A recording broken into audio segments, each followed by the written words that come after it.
después de esta presentación, nosotros estamos muy agradecidos con la Brigada para Leer en Libertad en esta 11ª Feria del Libro de la Alameda, que siempre es una sorpresa, siempre está llena de gente, siempre hay ofertas, siempre hay libros que en otros lados no se pueden conseguir y aquí los encontramos.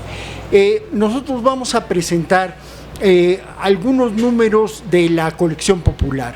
La colección popular es una colección emblemática del Fondo de Cultura Económica, pero que ahora en esta administración con Paco Ignacio Taibo se han bajado muchísimo los precios de los libros. Hemos insistido mucho en ello porque lo que habíamos visto y hemos visto durante años y lo vemos en las ferias es que la gente se rasca los bolsillos para poder comprar un libro, y no quiere decir que el bajar los precios de los libros la gente vaya a leer, pero si quiere leer tiene esa posibilidad, y eso es lo que importa, de hacer, poner el acceso a los libros para todo tipo de gente, para toda la gente, que todos puedan tener acceso a leer, y para invitarlos a leer, evidentemente hacer, publicar textos que sean atractivos, textos de grandes autores a esos precios tan accesibles, y volúmenes que no son fáciles o que no habían sido fáciles de conseguir o que se habían agotado hace mucho tiempo o que hemos traducido directamente para esta colección. Me acompaña Verónica Ortiz, escritora, periodista, conductora de radio, de televisión, una mujer muy destacada en los medios de comunicación y en el activismo feminista y sexual. Verónica nos va a presentar el primer libro de esta jornada que vamos a presentar esta noche. Pues a mí me da enorme gusto estar aquí con ustedes. Buenas noches, buenas tardes, gracias por estar acompañándonos.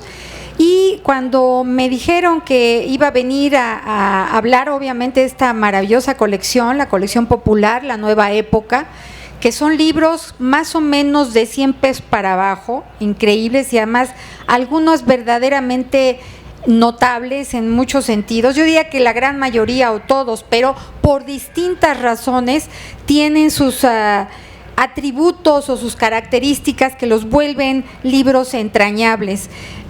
Pero además de hablar de la colección popular, que es de mis consentidas de esta nueva época del Fondo de Cultura Económica, el otro es Vientos del Pueblo, que yo adoro esos libros. Me dijeron que venía con Andrés Ruiz, y si alguien es un periodista de toda la vida, un amigo entrañable y un hombre comprometido, y que además yo cuando estoy con él, a mí me da algo que no me da mucha gente, me da paz, me da calma, me hace sentirme muy a gusto, porque es un hombre que sé que tiene palabra, que tiene compromiso, y yo de verdad siempre agradezco la invitación de estar acompañándote, mi querido Andrés. Hoy pieza fundamental en el Fondo de Cultura Económica, y yo celebro mucho que además, aunque tienes exceso de chamba, estés en el fondo haciendo tantas cosas alrededor de las nuevas publicaciones. Gracias de verdad por estar aquí, y yo quiero, Andrés, si estás de acuerdo, empezar con Los Gallos Salvajes, un librito aparentemente inofensivo, pero Los Gallos Salvajes, del gran dramaturgo mexicano Hugo Argüelles, es un libro que los va a conmocionar, porque este libro habla de Luciano Miranda, un cacique, de esos caciques malvados, que son malos con su familia, con sus hijos, con su mujer, con sus amantes y con toda la gente que los rodea. Y yo no sé por qué esos caciques siguen existiendo de repente. Deberíamos de acabar con ellos. Ya hay menos, después de la 4T hay menos, pero hay que acabar con ellos. Y esta historia que cuenta Hugo Argüelles es, les digo, tremenda, conmovedora, porque nos va a hablar de la relación de este hombre con su hijo primogénito, del que él espera todo y al que le exige todo. Y el chavo, con tal de tener una propia vida, deja la familia, deja al padre y se va lejos. Sin embargo, sucede algo que no voy a contar, porque además la historia es corta, no quiero venderles la historia o contárselas, porque vale la pena leer los diálogos que construye Hugo Argüelles. Y regresa porque tiene que regresar, se ve obligado y se va a enfrentar al padre. Y este encontronazo de ese padre que de alguna manera uno empieza a darse cuenta que más del amor que le tiene al hijo, al primogénito que él quiere que siga sus pasos, hay una cosa perversa en esa relación. No digo más, descúbranla, pero los va a sorprender. El final es contundente, muy del estilo de Hugo Argüelles, con una ironía y una crítica devastadora que les va a fascinar. Yo creo que de los libros que han salido de teatro, sin duda para mí, no sé para ti, Andrés, es uno de los que más, no solo me ha gustado, me ha dejado absolutamente en shock, porque la historia es muy fuerte, es la historia del amor de un padre, o del amor, pregunto yo, y de la perversión de un padre a su hijo primogénito y todo el daño que hace. Fascinante, Los gallos salvajes de Hugo Argüelles. Sería padre, por ahí estoy tratando de ver, creo que cuesta 45 pesos, si no me equivoco. Ahí, no sé si alcances tú a ver, 40 por ahí, ha de estar en menos de 45 pesos, o sea, nada, si comparamos la historia que los va a dejar girando mucho tiempo. Pues este es el primero del que hablamos hoy. ¿Quieres añadir algo, mi querido Andrés? Pues nada más decir que si tienen oportunidad, además, si a ustedes les gusta el teatro, es una obra muy pequeña, fácil de poner, Hugo siempre tiene una complejidad y exige mucho de sus actores, pero es un gran dramaturgo mexicano del siglo XX, desafortunadamente ya fallecido, pero que nos ha dejado un legado para el teatro mexicano muy importante. ¿Dónde van a ver los libros de los que estamos hablando? En esta mesa, cuando termine la firma de la poeta, que nos encantó su personalidad, nos encantó su poesía, nos encantó ella, nos encantó su acompañante, pero menos, y desde luego también el dibujo de Luis Alanís. Sí, Luis Alanís. El dibujo que nos hizo también fue muy, muy atractivo, y ahí están a la venta. Bueno, sigues tú, mi queridísimo Andrés. Bueno, pues yo les voy a hablar del libro que nos comentaba Óscar de Pablo, La decisión del capitán, de Francesca Gargalo. A mí me tocó estar en la presentación justamente aquí hace un año, a la cual ya no pudo venir, y en el transcurso hace un par de meses Francesca perdió la guerra contra el cáncer y falleció. Una pérdida enorme, porque era una mujer extraordinaria, una escritora realmente inigualable. Pues esta novela, la decisión del capitán, yo quisiera primero darles el contexto de dónde y por qué surge esta novela. Francesca hace un recorrido por toda la parte del arco chichimeca, lo que era la Nueva Galicia, para ir recogiendo testimonios directos de gente, no que participó ahí, porque esto que se narra es el siglo XVI, siglo XVI, y va recogiendo el legado de todos esos pueblos y la enorme fuerza de su cultura. Pero ¿qué hace especial a este libro? Primero, no es propiamente una novela histórica, pero sí tiene a personajes reales como personajes de esta historia. El principal, el capitán Miguel Caldera, un capitán mestizo, un hombre muy bien parecido, alto, muy inteligente, y otros personajes que irán en esta historia. Pero ¿por qué ubica Francesca en la Chichimeca esta historia? La ubica porque precisamente ahí se dio una de las resistencias más importantes contra el Imperio Español. El triunfo en la parte central del país fue realmente veloz, rápido, inclemente. Todos los agravios de los pueblos que tenían contra los mexicas ayudaron a esta conquista. Pero otras partes del país no fue de la misma manera, y una de esas partes fue el centro norte del país, el arco chichimeca, porque eran pueblos indómitos, eran pueblos indígenas que tenían un arraigo y eran nómadas.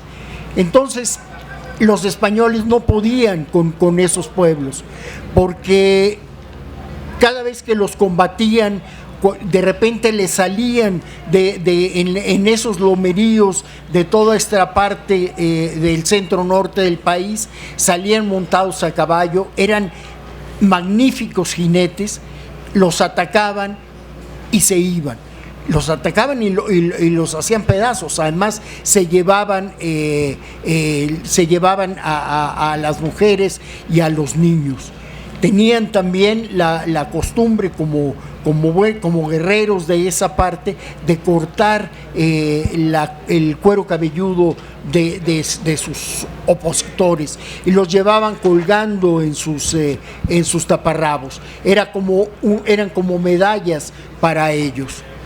¿Pero qué los hacía tan difíciles de combatir? Eso, que no había un lugar a donde llegaran los españoles a combatirlos, es decir, un lugar que fuera su retaguardia y en la cual pudieran hacer los pedazos, porque eran pueblos nómadas. Segundo, porque montaban a caballo espléndidamente. Tercero, porque al mismo tiempo que montaban a caballo espléndidamente, ellos iban desnudos, combatían desnudos. Entonces ustedes imagínense a los españoles con sus mallas, con sus cotas de acero, sus armaduras, montados en los caballos. Muchas veces tenían que amarrarse a los caballos para no caerse, y ellos desde ahí combatían. Eso evidentemente le restaba movilidad, una movilidad enorme a los caballos. Si además de eso le agregamos de que usaban arcabuces, es decir, un arma de retrocarga, que para cargarla tenían que ponerle la bala, ponerla la pólvora, retacarla, armar mientras los chichimecas eran magníficos con el arco y la flecha. Inclusive ellos iban, cuando llevaban la rienda, ni siquiera en el carcaj, en la mano que llevaba la rienda llevaban flechas. Entonces en el momento iban disparando prácticamente a una velocidad impresionante. Es decir, el poder de fuego de los arcabuces contra la lluvia de flechas que lanzaban los chichimecas, pues era inconmensurablemente diferente. Y entonces daban fenómenos como ver a los españoles que se amarraban a sus monturas ya muertos, caminando por el campo de batalla como fantasmas, pasando por el lugar del combate. A los españoles entonces no les interesaba tanto, decían, bueno, son unos salvajes. De hecho, el nombre chichimeca, que eso se lo pusieron los pueblos mesoamericanos, que es un nombre despectivo, que quiere decir como perros, pero es que peleaban como perros, es que mordían como perros, es que tenían una movilidad como perros, y eran absolutamente indescifrables y combativos a toda ley.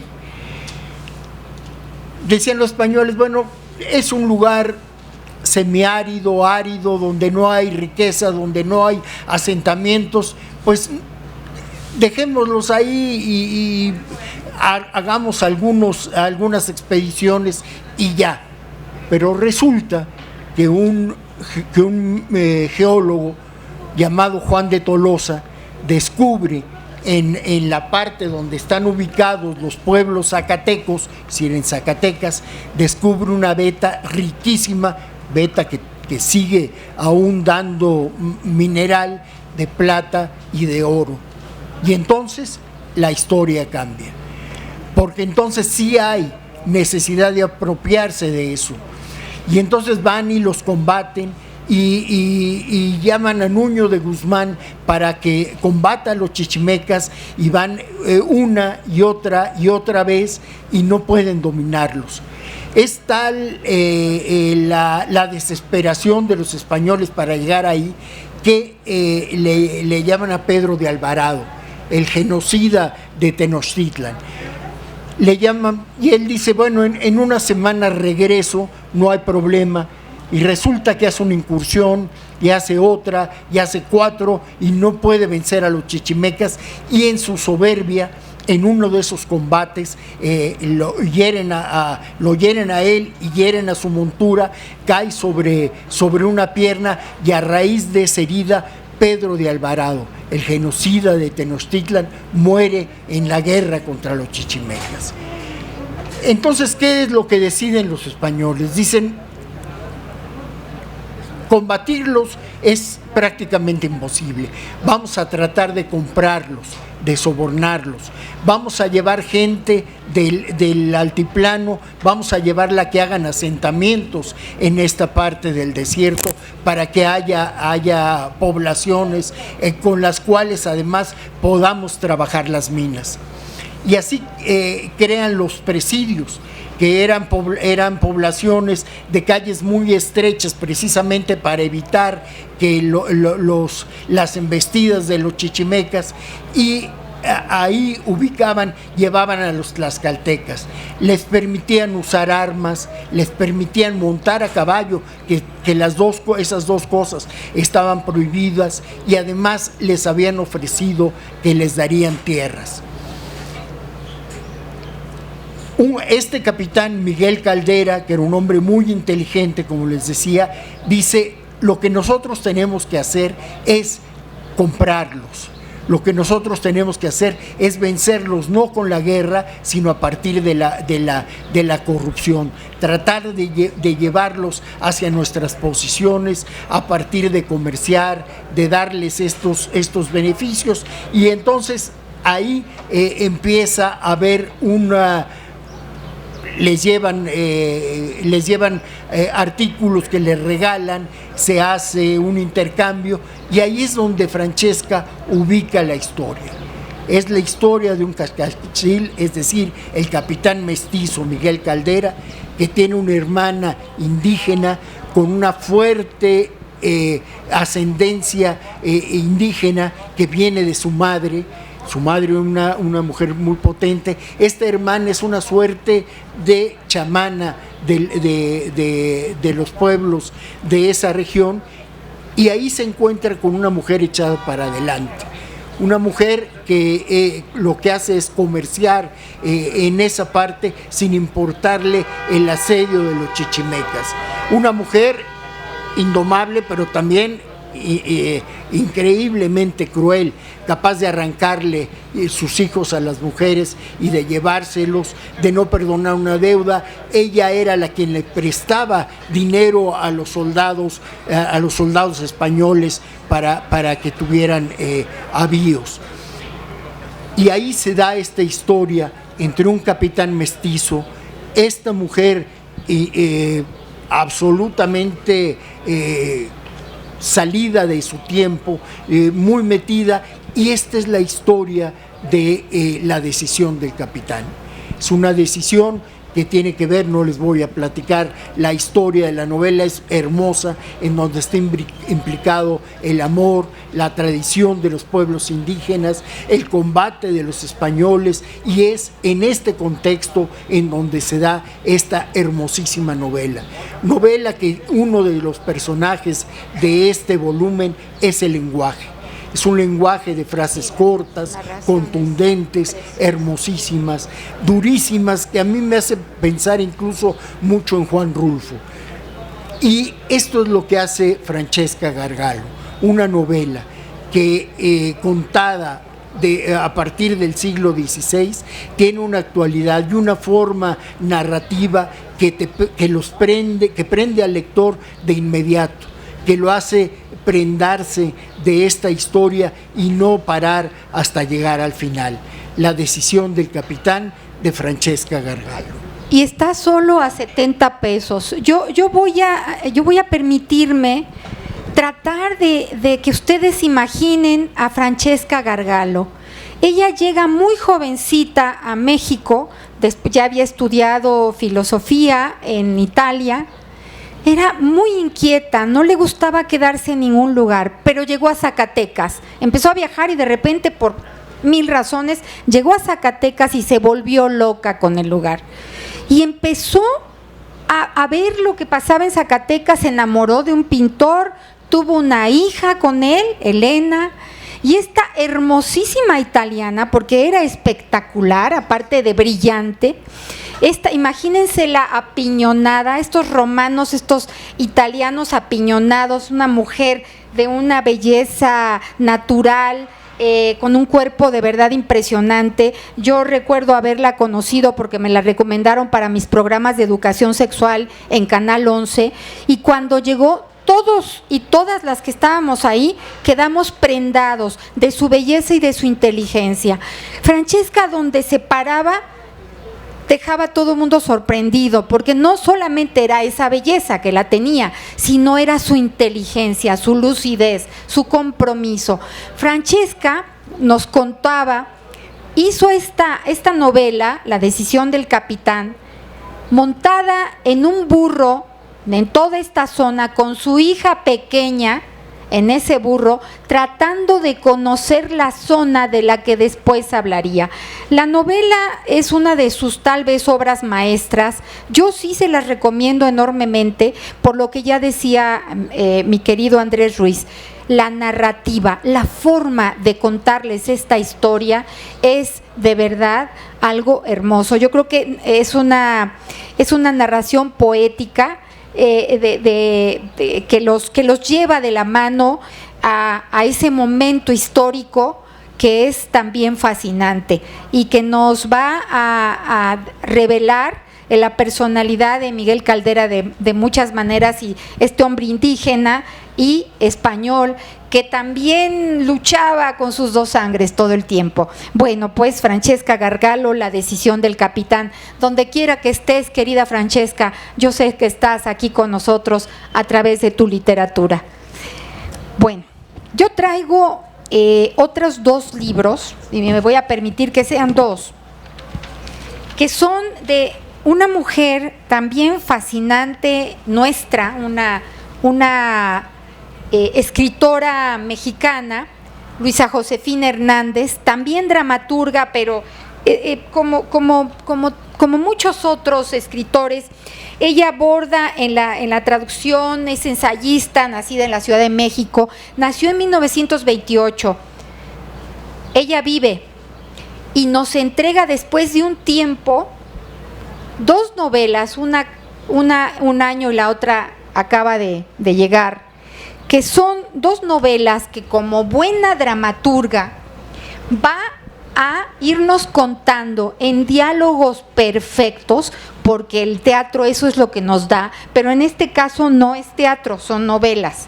Y nos va a contar en Las Confesiones, que es el primero que sale, a partir de una pareja, la dinámica psicológica de la misma pareja y de toda la gente que los rodea, y también las construcciones sociales de la época de mediados del siglo XX, o sea, el siglo pasado, que se derivan del catolicismo, de los prejuicios que se nos han ido quitando, pero todavía, bueno, en esa época eran bastante más fuertes, ahora ahí siguen, pero están y siguen estando.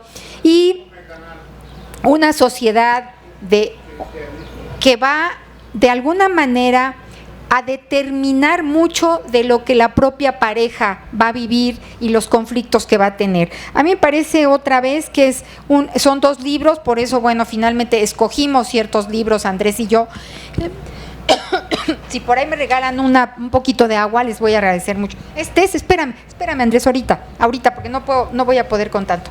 Bueno, Las confesiones de Luisa Josefina Hernández, está en 99 pesos, al igual que su segundo libro. Ahí voy, nada más me lo voy a poner aquí, voy a tomar un poco de agua. Te pido, Andrés, por favor, gracias. Es que este brazo no me funciona muy bien. Bueno, el segundo libro es Como los gorriones. Este libro es otra vez esta maravillosa forma de contar, es una novela, es la otra novela de Luisa Josefina Hernández. Yo les sugiero que lean los dos si pueden. Aquí lo que va a abordar es una familia de clase media, donde la madre es la fuerte aparentemente, y lo que hay es, como en muchas familias mexicanas, la mía también, un padre ausente. Un padre ausente que va, también la tuya, no, pues estamos llenos de padres ausentes, eso que ni qué. Y entonces, ¿qué va a significarle al hijo y al resto de la familia ese padre ausente que de alguna manera hace ciertas presencias? Y va a hacer una crítica, Luisa Josefina Hernández, magistral sobre la identidad femenina y el enclaustramiento de los habitantes de una colonia, y cómo entre las críticas, la manera de vivir y de convivir, siempre también prejuiciosa, incapaz de ser generosos, va a construir la relación de esta colonia, que se parece a cualquier colonia de México, y eso es lo que la hace fascinante, porque de inmediato, y es lo que pasa con Luisa Josefina Hernández, de inmediato uno se involucra con sus personajes. O sea, hay algo en los personajes tan universal que parece que está contando algo de nosotros, de nosotras mismas, y eso la vuelve entrañable. Luisa Josefina Hernández, yo sí creo que es una de nuestras vivas todavía grandes escritoras mexicanas, y pues recomiendo enormemente estos dos libros, 99 pesos cada uno. Entonces, seguramente tú querrás decir algo más de Luisa Josefina y de los libros, mi querido Andrés. Pues sí, que fue realmente una sorpresa, porque ya hacía muchísimos años que Luisa Josefina no había publicado nada. Y cuando nos enteramos, porque así es la vida y nos pone alguna vez del lado correcto del destino, nos enteramos que tenía 2 inéditos Luisa Josefina, y que estaba absolutamente dispuesta a que el fondo los editara en la colección popular. Entonces, prácticamente es un regalo para nosotros el tener estas 2 grandes novelas de Luisa Josefina Hernández, y que es la mejor oportunidad de acercarse a la obra de una gran escritora, de una gran mujer. Y sorprende mucho, porque los que de alguna manera la seguimos en teatro. Ella tiene múltiples premios en todas sus obras de teatro, es una gran dramaturga. Sin embargo, cuando nos pusieron enfrente las 2 novelas, estas 2 novelas de las que le estamos hablando, nos sorprendieron enormemente, porque son de una calidad al igual que sus obras de teatro. Y claro, cuando un dramaturgo, una dramaturga, controla los diálogos, ya controló la historia, porque nos va a permitir a través de los diálogos profundizar en la personalidad de cada uno de los personajes. Bien, pues yo les traigo, te voy a dejar a ti el último libro. Yo les traigo, sí, ¿no? Tú cierras. Sí. Yo les traigo un libro que a mí me dejó conmocionada, absolutamente. Yo la verdad es que de Robert Louis Stevenson, escocés, había leído La Isla del Tesoro. ¿Quién no la leyó de chicos? Y si no, léala porque es grandiosa. Y también El extraño caso de Dr. Jekyll y Mr. Hyde, que es una novela prodigiosa. Bueno, este hombre, que a mí en esas historias me había impresionado mucho, yo lo había dejado de leer y de repente el Fondo de Cultura saca Memoria para el Olvido, que es este libro entrañable, y les voy a decir por qué. Es un libro de ensayos. Este libro trae una serie de ensayos de Robert Louis Stevenson, que fíjense ustedes quienes lo seguían y lo admiraban y lo recomendaban. Nada más y nada menos que, bueno, gente como Borges, el gran escritor argentino, Bioy Cáceres, Graham Greene. Él amaba las historias de Stevenson, y también Nabokov. Estos autores que son grandes autores mundiales, lo seguían porque ellos hablaban de los párrafos perfectos de este hombre. Y es cierto, cuando uno empieza a leerlo, dice, no puede, o sea, de verdad, yo escribo. Entonces, cuando uno lee algo perfecto, que no le sobra un artículo, no le sobra un verbo, no le sobra un adjetivo, y que además los adjetivos, él amaba la literatura, se pasaba tiempo tratando de dilucidar, de escoger ese artículo, ese adjetivo, que iba con lo que él estaba contando. Es de una originalidad y sin embargo no es pretencioso. No crean que porque es Robert Louis Stevenson y que es escocés no lo vamos a entender. No, todo lo contrario. Su prosa es tan, tan accesible. La puedes agarrar, o sea, te dice cosas también personales, porque finalmente es un hombre también tan extraordinario como autor, como escritor, que sus temas son universales, por eso nos llega todo lo que escriben. Yo este libro lo recomiendo para todas las edades, pero muy en particular, y esto cuando uno es escritor te lo preguntan mucho, ¿y qué debo leer? ¿Y tú qué me recomiendas como escritor o escritora? Yo les recomiendo que lean a Robert Louis Stevenson. ¿Por qué? Porque es una clase de literatura, sin pretensión. Al leerlo, uno se va a dar cuenta de lo que es el párrafo perfecto. ¿Quién hablaba del párrafo perfecto? Gabriel García Márquez. Él hablaba mucho de los párrafos que tenían que ser ni más ni menos, y que tenían que estar en el libro donde debían estar para no repetirse una y otra vez, ¿no? Tomar el tema, terminarlo y seguirle al siguiente. De verdad, a mí me pidieron que escogiera los libros que quería recomendarles. Estos son los libros que a mí más me han llegado. Están saliendo nuevos. Ahorita estoy hablando así porque estos son los que tengo, pero los nuevos, luego ya les hablaremos de eso. Hay un griego, que tiene una trilogía que estoy leyendo ahorita y que voy a hablar de ella en los programas de radio en donde hablo de libros, de los libros del fondo. Me tiene subyugada porque es una trilogía fascinante, pero ese es el libro que me acaba de llegar. De los que yo leí a finales del año pasado y a principios de con la pandemia, que para mí fue lo mejor que me pudo pasar, leer, y que es lo mejor que me sigue pasando, leer. Yo les recomiendo los ensayos de Robert Louis Stevenson, Memorias para el Olvido. Este libro, pues digo, es enorme. Es un libro que cuesta 177 pesos, me pusieron aquí en la lista, que quedó por acá abajo. Voy a cerciorarme si es así. 170 pesos. De verdad, es esos libros que vale la pena tener. Van a regresar a él y van a regresar a él y van a querer seguirlo leyendo. Con mucho gusto, dime. Discúlpeme, una pregunta nada más le puedo hacer. ¿Has leído la Biblia? A veces sí, pero no completa. desde Génesis hasta Lo felicito. Bueno, no sé, Andrés, si tú quieras decir algo más sobre Robert Louis Stevenson. Bueno, Stevenson mismo fue un personaje absolutamente fuera de serie.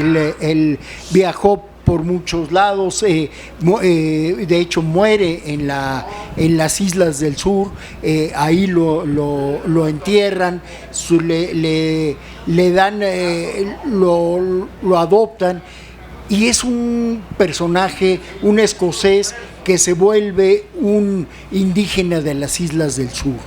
Y este escritor impresionante hace estos ensayos que no los van a traicionar. Créanme que los va a atrapar, y evidentemente su lectura es fascinante. Si a ustedes les gusta la buena literatura, si han leído las novelas de Stevenson, se darán cuenta por qué este escritor llegó a ser y es lo que es hasta este momento. Yo les voy a hablar finalmente de un libro perturbador. Es un libro que escribió William Golding. William Golding es el autor del Señor de las Moscas, su libro tal vez más conocido. Él nació en 1911, su padre era un profesor de ciencias que tuvo mucha influencia en él, tanta influencia que él empezó a estudiar ciencias, estudió 2 años su carrera como científico en Oxford, hasta que se dio cuenta que lo suyo era la literatura y lo que él quería era ser como Shakespeare y como Tennyson. Su madre fue una sufragista radical, es decir, una mujer que combatió para que se le diera el voto a las mujeres, y una gente muy combativa. Él se vuelve profesor de literatura después de que termina, y en 1940 cuando está la guerra, él se incorpora a la Armada Británica, a la Royal Navy. Tiene entre sus hechos de la guerra el haber estado en el barco Galatea. Si ustedes recuerdan, ese barco fue el que hundió al acorazado Bismarck. Es decir, uno de los grandes barcos de la Armada nazi fue hundido por el Galatea, y ahí estuvo William Golding. Después lo pasan a trabajar en la tierra, en tierra, en labores de vigilancia, pero cuando se va a dar la invasión de Normandía, él pide regresar al mar y le toca estar en la invasión de Normandía. Y les platico esto porque justamente esta visión de la guerra, esta visión de la crueldad humana, qué mejor expresión puede tener que en la guerra, es lo que marca su literatura. Le dicen de Golding que que extrae lo más siniestro del ser humano. Es capaz de llevar en sus relatos a sus personajes a situaciones límite. Si ustedes recuerdan El Señor de las Moscas, si recuerdan a Simon y a Piggy, se darán cuenta de qué es lo que les estoy hablando. Pero este libro de ahora, que por cierto fue uno de los libros que más quería William Golding, se llama Los Herederos. Este libro lo escribió un año después del Señor de las Moscas. Este libro nos cuenta la historia de una familia de neandertales, de un clan de neandertales que van emigrando hacia las tierras que ellos suelen ocupar cuando llega el verano. Las épocas, ellos en invierno estaban en las cuevas. Nos ubica, si ustedes piensan en la presencia de los neandertales, en la última parte de la edad del hielo. Ellos pasaban los inviernos en las cuevas y viajaban a las llanuras en la primavera y el verano. Y ellos se trasladan a donde ellos pasan y empiezan a notar cosas extrañas. Empiezan a notar que donde ellos habían dejado un tronco que les permitía ser el puente para cruzar un río, no estaba. Más bien, no estaba en su lugar, estaba ahí el tronco, pero había sido removido. Empezaron a ver que había humo y no había caído ningún rayo. Empezaron a ver que había ciertas cosas, ciertos olores, ciertas cosas que no era a lo que ellos estaban acostumbrados. Este grupo de neandertales era un clan muy unido. Tenían a dos ancianos.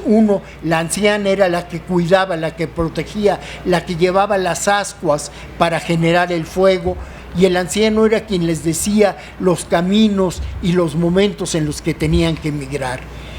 Ellos eran cazadores y recolectores, cuidaban esmeradamente de los niños, eran muy cariñosos con ellos, los cuidaban, los criaban, y con los ancianos también.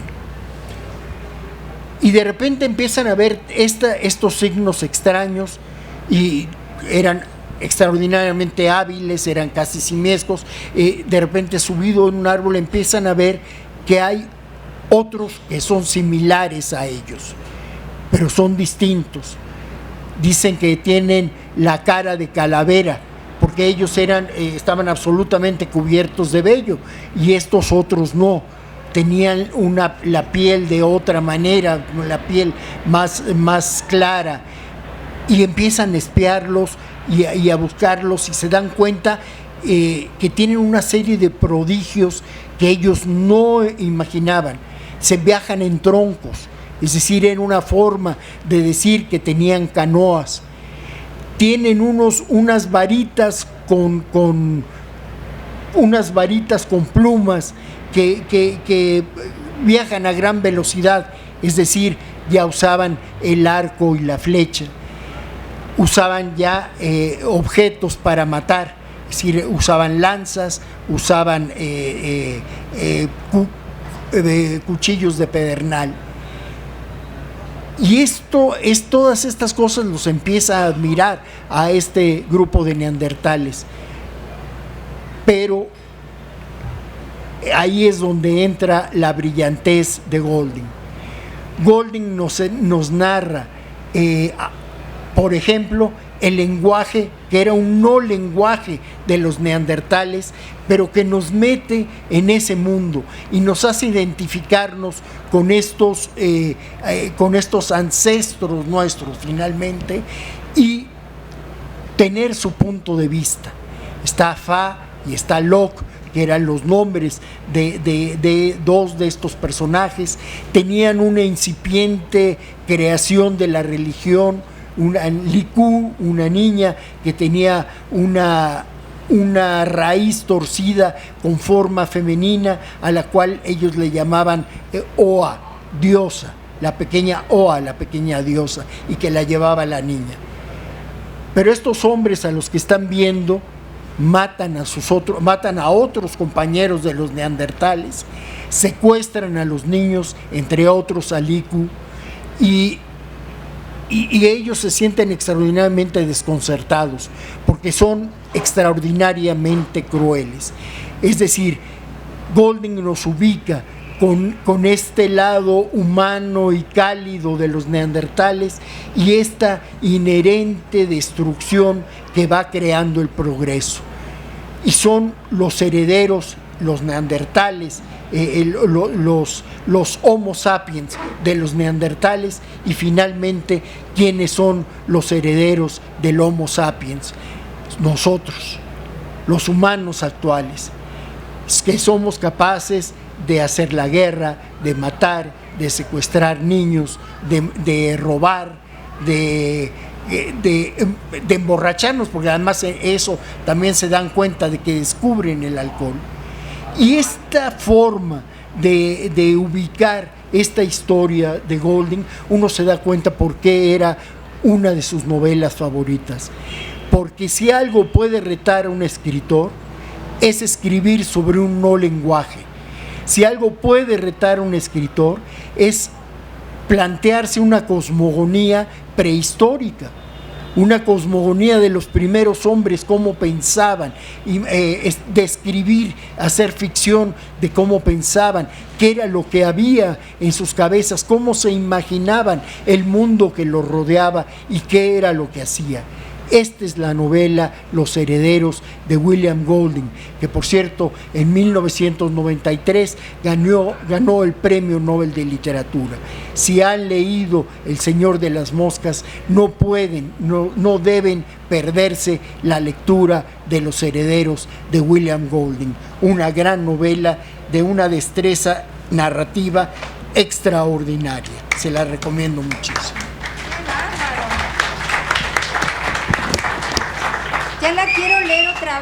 Ya la quiero leer otra vez, Papá, Bueno.